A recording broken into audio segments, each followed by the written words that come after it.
Now, this is some record. 351 Premier League appearances. How many goals again, Ray? You cheat. I know. You Les. saw the list, you little cheater. 149. Can't believe what I'm hearing. 149 Premier League goals to his name.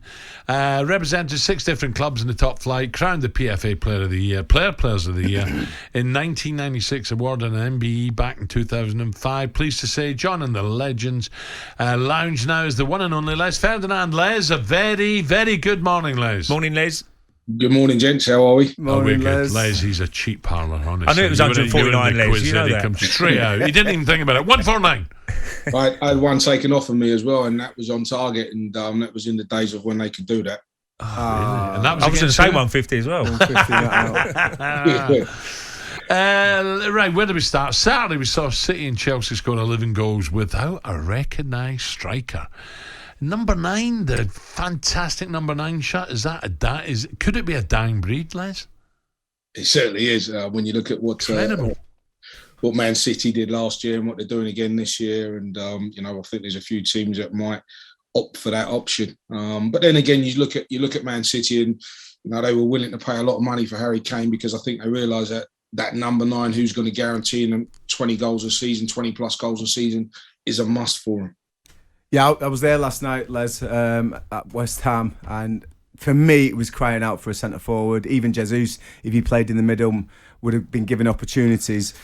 Can you see Erling Haaland potentially being the man to turn Manchester City around and give them a little bit of more belief in a number 9 again?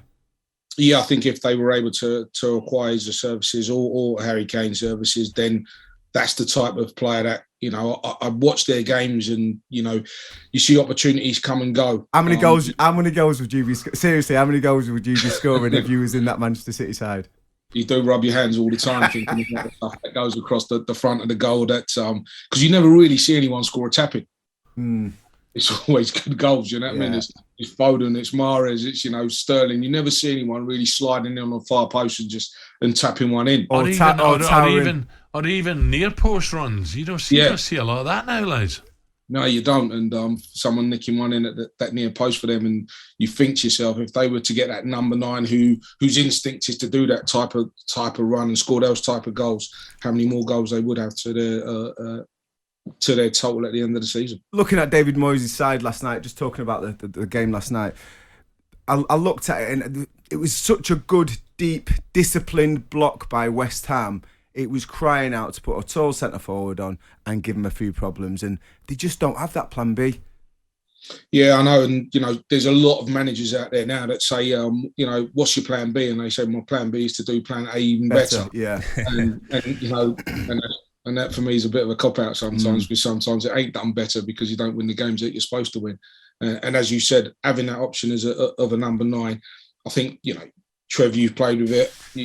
Alan, you was that, and Ray, you've played with a number 9, so you know how important they are to the way your team functions at times. Les, you must be delighted, Les. I'm just going to go back to the Newcastle days. I mean, you know how passionate they are, the supporters. Now that they've got new owners and, be looking forward to going forward. Obviously, it's going to be a big January window for Newcastle. But just sum up what it was like up there. I mean, they're mad. They just love their football, don't they? It's a family show. Yeah, I mean, it was probably the best period in my career in terms of I had a fantastic time here at QPR when I was a player. But I went to somewhere that had a chance of winning the league, and the euphoria of what it was at the time, and Newcastle had progressed through the leagues in the recent years before I went there, and when I got there, the club was on a high. And it was a great place to live because the football was good. And it's just one of those places that if the football's good, everything about the place is fantastic after that. And I was fortunate for the 2 years that I was there, we finished second twice. So for the majority of my stay there in the northeast, it was fantastic. And as you said, the supporters and everyone that's involved, they all support the club. There weren't a day that I went out of my house that I didn't sign an autograph because everybody supports the team. Crazy. Teddy, Alan Shearer. Could I put a Sprea in with the two greats there? Yeah, without a shadow of a doubt. Really? Yeah, he was fantastic. He's one of the best I played with. Jurgen Klinsmann's in there as well. to be honest with you. But Asprilla was better than probably what a lot of people saw. Yeah, amazing.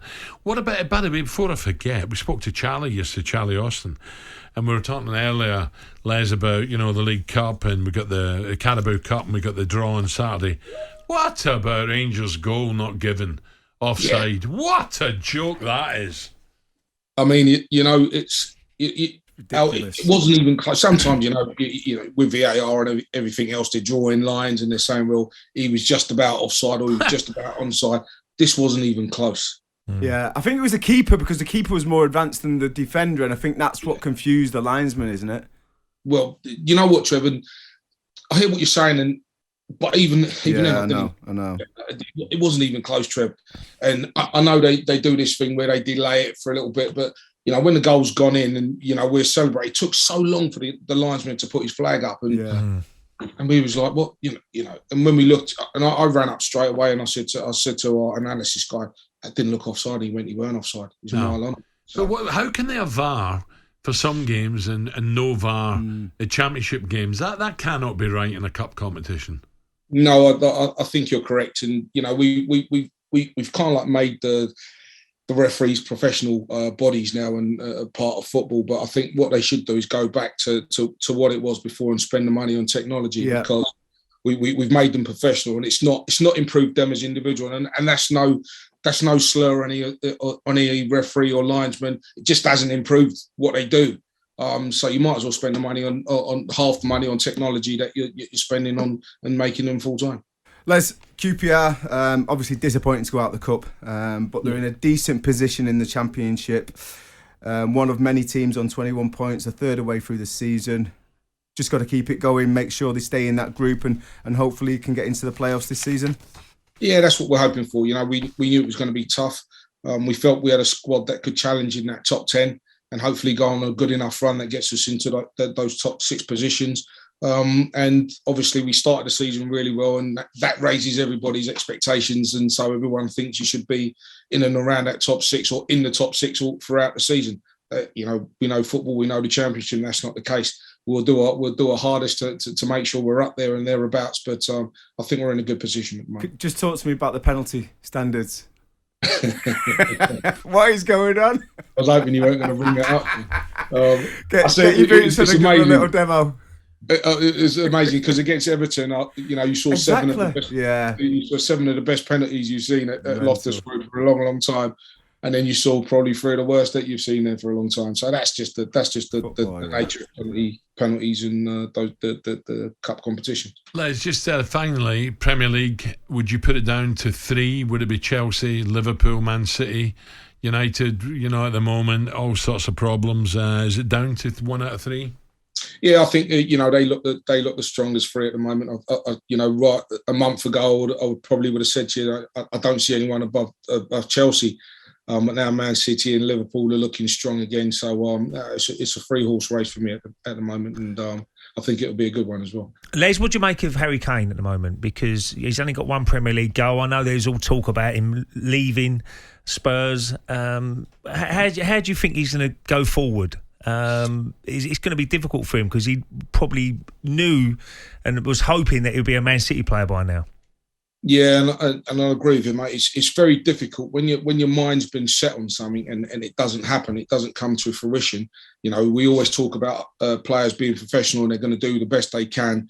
But I think in terms of Harry's body language and stuff, we'll always look for little signs if he's not scoring goals because this happened in the summer. What we got to understand is Harry's gone, I don't know how many seasons now, scoring 20-odd goals a season.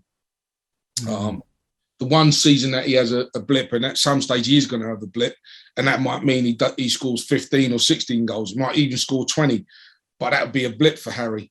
And if it happens in this season, unfortunately, it's going to be because of the fact that he thought he was going to Man City and it didn't happen. So, yeah, it's tough. His body language doesn't look how we probably want it to look and how it has looked in recent years. And I think when you get to that stage as a player where you think you're going somewhere else and you end up staying somewhere. And Ray, you'll know this better than me. I think Arsene Wenger did it with Vieira. He did it with Henry. Kept them for an extra year when they wanted to go. And I thought not only detrimental to the player, but I thought it was detrimental to the rest of the squad as well. Yeah. Ray, sorry, just the last one, Les. I was with Rufus last night at West Ham. You're with him day in, day out, pretty much. You're the main man. You've got to sort out a reunion for the boys, the QPR boys. Let's have a dinner out, yeah?